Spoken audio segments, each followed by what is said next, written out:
Perfect. Welcome into Tips for Gamers, and in today's video we're going to be showing you how to trade for the best cornerbacks in Madden 22 franchise mode. After this, you will have a better understanding of which cornerbacks you should trade for and why you should trade for these cornerbacks. If you like the content that we produce, please leave us a comment down below like Chunky Beef, leave us a like, subscribe to our YouTube channel, head to our site, and of course, go get merched up and show the world why you are the best. We also wanted to take a little bit of your time to talk about something that means a lot to us, and that is mental health. It can be the darkness that resides in your shadows.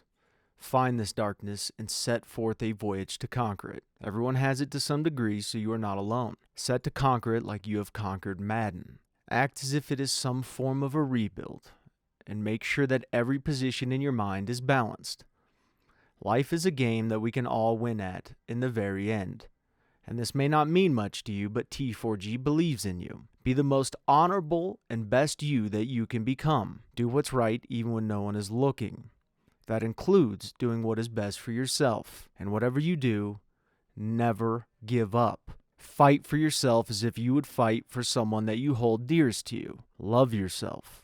Be yourself. Conquer yourself. And become yourself. With this list, we wanted to capture the concept of rebuilding a team as a whole, not just rebuilding your cornerbacks. This is very important to us. That is why we didn't want this list to just be the highest overall cornerbacks in the land of Madden. Nor with this list will we take away too much of your team's value. We wanted the integrity of your team's structural walls to maintain their composure. We didn't want to wipe out your entire draft value or player value just to have the best cornerbacks, which would cause the rest of your team to become brittle. We also did not want to trade for regressing players or players that hold too much of a contractual grip upon one's throat. If you are trying a more realistic rebuild, only trade for around 3 players on this list for cornerbacks.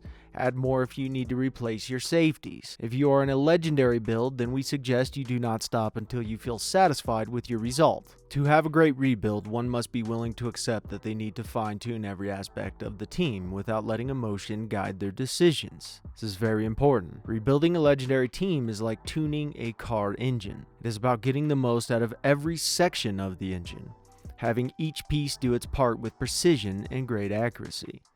I do not need the brand name parts in order to leave one in the dust. I just need to know what they do not. The first player that we're going to be talking about is Marshon Lattimore on the Saints. Lattimore has already been signed to a 6-year deal by the Saints with a $16.8 million penalty. This means that if you trade for him, the Saints will pay off the $16.8 million of his $91.1 million contract. That is not unreasonable for realistic terms. It would still leave a considerable amount left on his contract for you to pay off and not wipe out the Saints cap room in the process. The other aspect of why we like him is because he is only 25 with a star dev and can play man, slot, or zone, which makes him a fit for all kinds of defenses. So I'm going to talk about this trade in depth and the things that you need to understand about this. For one, Madden is fickle. It's not a consistent system. So for example, I could take 2 Dolphins rebuilds, right? And have them the same parameters, same everything. Jacoby Brissett in one will show green interest for the Saints. The other one, he'll show yellow interest. So understand that when moving forward with us showing you these trade videos, you need to be able to Audible, and that's what we're teaching you here. Okay, so for Marshon Lattimore, you'll need a quarterback. If you don't have a quarterback like Jacoby Brissett, you can grab RG3 off the free agency and trade him straight up for Cam Newton or someone like that, and you'll be able to get them almost straight up. You'll have to add probably a 7th round pick of next year. Don't go current year. Current year picks are very valuable. If you're going to trade current year picks, try your best to do it in the draft. Okay, the next thing that you're going to need is an outside linebacker, left outside linebacker in particular. Okay, if you don't have a guy like Van Ginkel, which we used, which he'll show green interest, you want to think outside the box. If I have a right outside linebacker, I can move over to left outside linebacker, that's fine. The other thing you can utilize is DNs. Okay, a lot of systems have outside linebackers listed as DNs or vice versa. For example, Khalil Mack and Joey Bosa are listed as outside linebackers, but in reality, we all know that they mainly play on the defensive line. Okay, they're QB hunters. The next aspect of the trade is your draft stock. Okay, I do not want to use current round picks, and if I'm going to use current round picks for a guy like Marshon Lattimore, I want to use nothing more than a second round pick. I had the second round 46 pick. Now, that's not going to work for this trade, so what I did was I used a first-round pick of next year. Okay, this is something you don't want to keep a consistent theme with, of giving away your first-round picks, because that first-round pick is very, very prestigious. Okay, so I don't want to give it up. Now, if I'm going to give up that first-round pick of next year, that increases the trade tenfold. That's why I went after Demario Davis. Now, if you're in a realistic format and you can't pick on Demario Davis, which all I would do is pick him up and then trade him away for even more value. However, if you're in a realistic format and can't do that, ask for a second-round pick of something of that nature. No less than a third-round pick. That's how valuable first-round picks are. I want you to understand that. And just so you understand of why I did what I did with Demario Davis, some people may say, well, he's regressing. Why would you trade for him? Well, I just traded him for a first-round pick 14 to the Eagles. So basically, I got that pick back. Now, this is cheating the system, granted. However, there's so many different ways to work the system and to just trade for whatever you want in Madden 22. The next play on our list is J.C. Jackson on the Patriots. J.C. Jackson is flat out a beast no matter how you slice it. The beautiful part about him is that he tends to be on the free agency during the offseason free agency signing period. The key to rebuilding a great team Madden 22 is having a good idea when players may be available. J.C. Jackson also has good injury, good stamina, along with good speed rating, so he can play man coverage against very talented wide receivers in the NFL. J.C. Jackson also has the same traits as Marshawn Lattimore: aggressive play ball tendency, strip ball, high motor, and they're undisciplined in the penalty tendency, which is a little bit annoying. However, it just doesn't happen enough to where it would drive me nuts enough to trade him away or to not sign him. But what we're going to recommend here is to actually not trade for him. Is actually just put a pin in it and say, hey, if they do sign him before week 8, then make a trade for him. If they don't sign him before week 8, then wait for him to be in the free agency and use our free agency contract tips, and you'll be able to pick him up, extremely easy. But that's what we do, is to play it smart, play the system smart.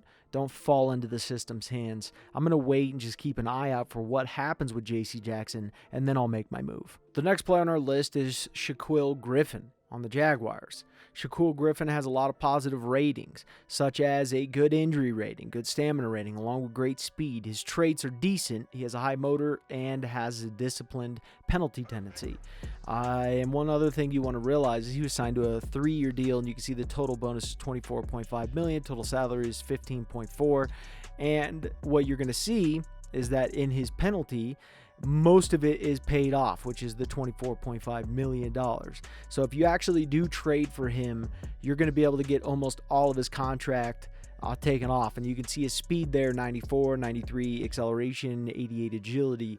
This guy is fast. He can play a lot of different areas on your team, even be moved to safety and still be a beast. However, with his speed, I would definitely keep him at cornerback. Now, to trade for Griffin, it's actually pretty simple. They need a right guard. Robert Hunt is one of my favorite linemen after he pulled what he pulled in his last game. That was just amazing. And I would figure out a way to try to get him the ball of some sort, like put him as an eligible receiver in some way. He'd have to be in the tackle position because it'd be pretty hard to be an eligible receiver at guard. But nonetheless, the guy he's earned a lot of respect in my book. The other thing is I'd use a center. These guys really aren't that good. So trading these guys away, it's like, it sucks, but are these guys really that amazing? No, they're not. And then a 4th round pick of this year. I would use next year's pick as much as you could. However, I couldn't get it to go through. They smidged me at the very end. And so this is really what I would do to seal the deal here for Griffin. Now, the next guy on our list is Kenny Moore on the Colts. Kenny Moore has good stamina and injury with decent at best traits. His speed is not my favorite. He would be more of a safety option for us instead of putting him against some of the best wide receivers just due to his speed. It's an 89. With his traits, it's someone that we see here. He just got signed to a deal, but we wouldn't recommend trading all that much for him. This is basically what you're looking at, and then here you're going to just add on to it. You can see how easy it is. But this guy's not going to be one of the first guys. He's going to be an option guy that if you can't get some of the other guys that we're recommending on this list, then go after him because, well, he's definitely better than someone who's terrible. So keep this in mind. Now, some people might think that we're talking about Jamal Dean on this list, and although I do like Jamal Dean, I think that he's a hell of a football player in real life. I really do. I think that he is tremendous in real life. I don't think he gets enough credit, but he's injury prone just slightly enough to where he didn't actually make it onto this list. He's not that hard to trade for, but his injury caused us to not put him onto this list. And if you do trade for him, I would think about, okay, keep him at corner as long as you could, keeping him as a safety option. But moving on to the next guy on our list is Byron Murphy Jr. Now, Byron Murphy Jr.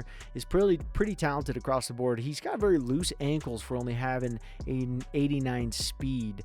He's got good stamina and injury. He's 23 years old, star dev.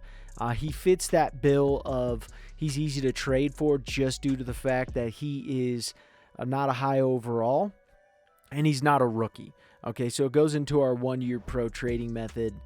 From here, you can try and do a straight up trade there, but you could just see how easy he is to trade for. So this is another player to take into consideration when making your trades for cornerback. And remember, you only want like 2 if you're doing a realistic rebuild to 3 at max.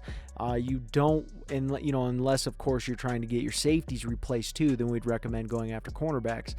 But Byron Murphy would be an absolute banger at safety. Okay, he'd be a banger, especially at free safety. Even strong safety, he'd be a beast, but just keep this in mind. So the rest of these guys, we're going to make it pretty easy on you here and just kind of talk about them. We're not going to really show their value because we already know that these guys are easy to trade for. I mean, they're incredibly easy to trade for.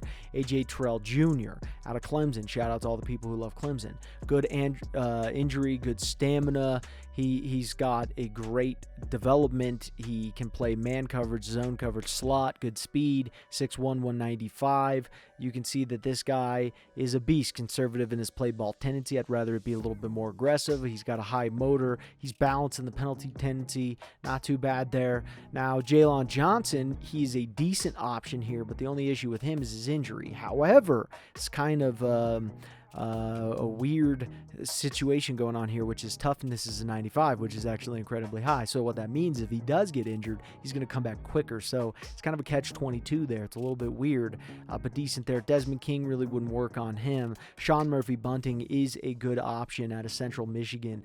This guy, 2-year pro, 24 years old, star dev, good size. He can do man coverage. He's got good injury, good stamina, high motor, strip ball, aggressive in his play ball tendency, which I like. Flip side here, he's got that undisciplined penalty tendency, which is a little bit frustrating. However, this guy can play in any spot, zone, slot, man. He could be a safety, you name it. Travion Diggs, this guy is also a beast. Great size, 6'1", 195, man, zone, slot, you name it, all basically the same. Easy to trade for because he's a 1-year pro. His traits are lacking for me. He doesn't have a high motor, which I think that they need to address coming up because this guy definitely does have a high motor in real life. He showed it at least this year. And there's other guys too. Snead, another good guy here. But just going down the list, I'm looking for guys who are not 3-year pros like this. I'm looking for guys who are maybe 2-year pros around there. A 3-year pro, I want them to be a little bit better because if I'm going to sign them on a contract, unless they just have good, they have good traits, they have good ratings, they have a good development, they're still young. If they're a 24-year-old rookie, I don't really care. 24-year-old 1-year pro, I don't really care. Now, Greg Newsome is a guy I'd watch out for, too, coming up next year. Also, Patrick Surtain. This is another aspect of what we want to provide for you guys is in a trade video, it should, include multiple years ahead. Well, Greg Newsome II and Patrick Surtain are both monsters, and right now they're extremely hard to trade for or harder to trade for than those other guys because they're rookies. But once they become a 1-year pro, I'm trading for both these guys. No questions asked. Next year, they are getting value. Now, one thing that you guys can do to help yourself with this is to trade away some of your draft picks this year for next year's draft picks to prepare to trade for these guys. Okay, always be thinking ahead as much as possible when it comes to rebuilding your team or maintaining your team in Madden 22 or whatever Madden you're playing. Perfect.